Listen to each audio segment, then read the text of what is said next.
Helania turned her head back and forth, watching the city she arrived in. This kingdom's capital will be the best place to start, in trying to find those who plot against my master, Helania told herself.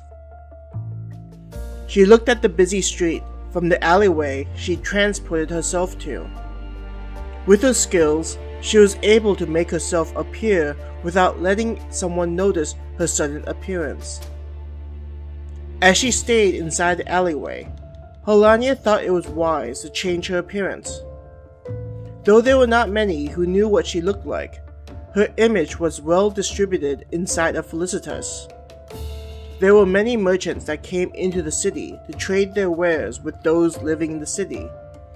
Since merchants were unable to sell their wares, considering the lack of money used in the city, many merchants have begun to use Felicitas as a way to determine the quality of their wares.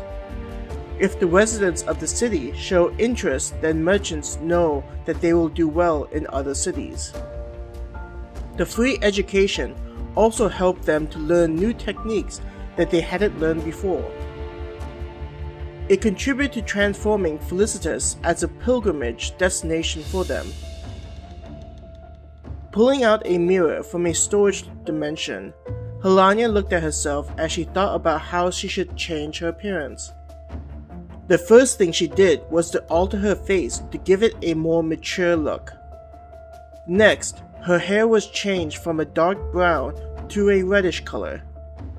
She also felt her body change as she made herself proportionately taller.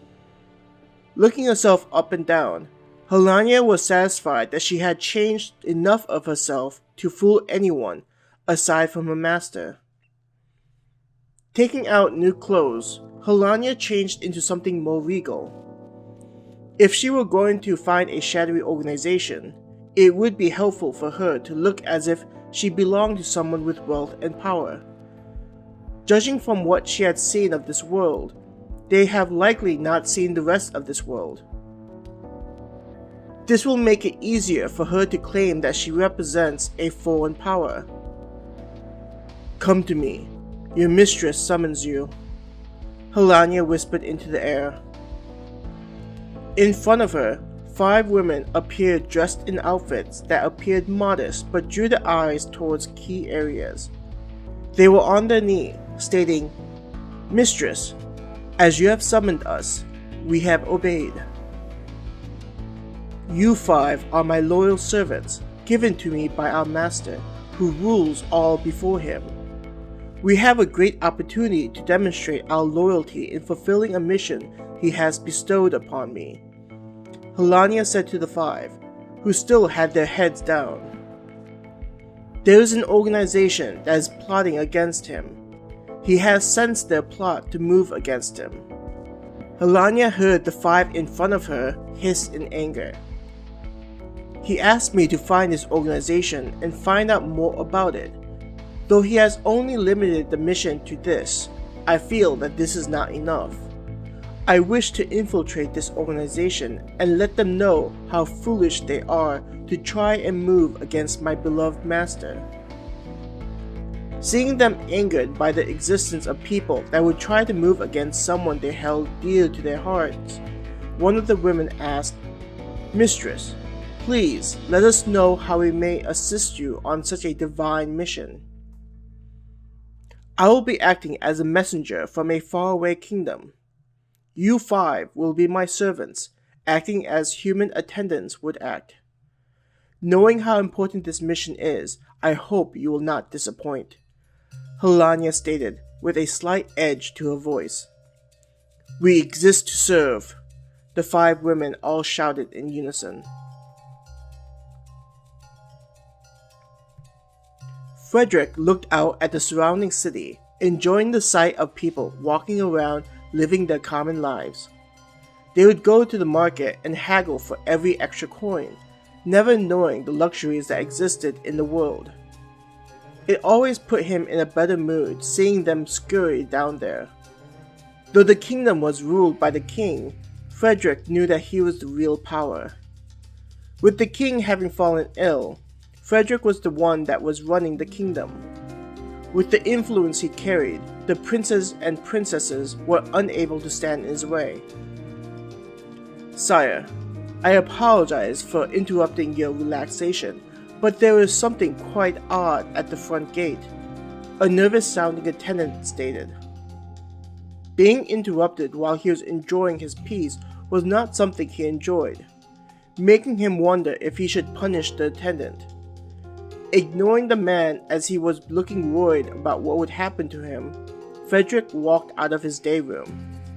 It was odd to hear that there was something going on outside the castle.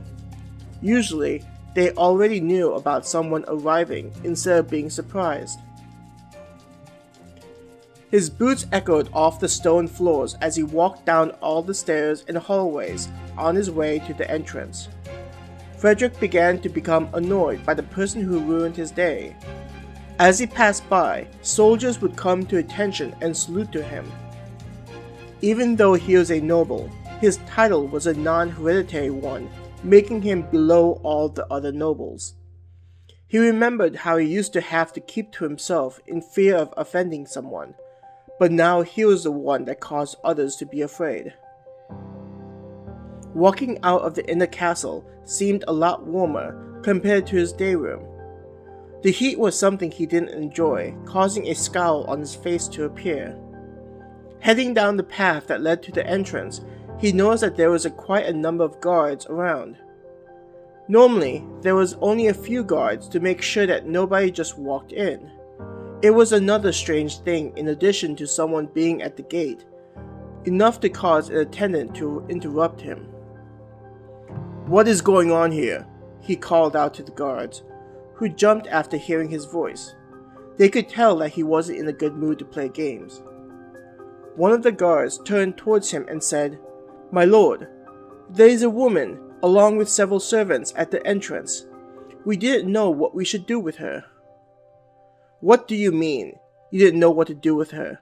Just toss her out and tell her not to come back. Does this place look like a charity house?" His tone indicating that this was a rhetorical question. "But, my lord, she claimed to be a messenger from a distant kingdom located across the ocean." The guard hastily tried to explain.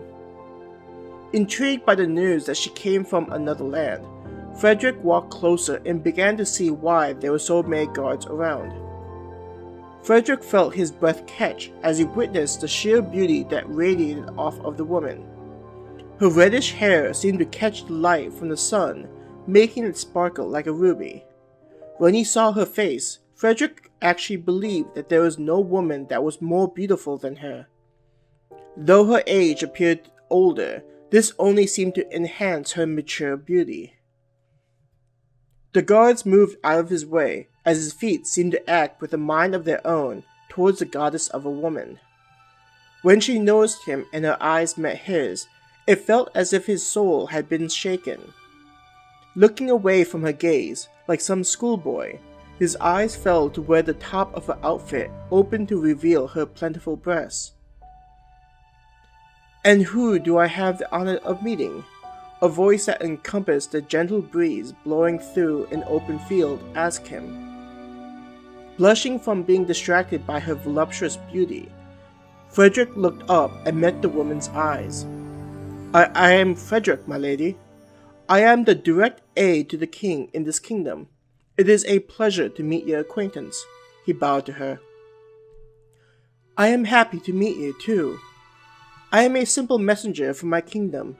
You may call me Victoria. These are my servants who journeyed with me," she smiled at him.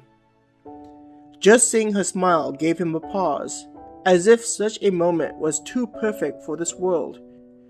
Realizing that they were standing at the entrance of the castle in the heat, Frederick looked back at one of the guards and barked, "Prepare a place for the lady and her servants." One of the guards quickly ran back to the castle to alert the staff to prepare several rooms. The chefs would also be alerted to have some kind of beverage and snack prepared for her. Seeing one of the guards running back to the castle caused many to whisper, wondering what was going on.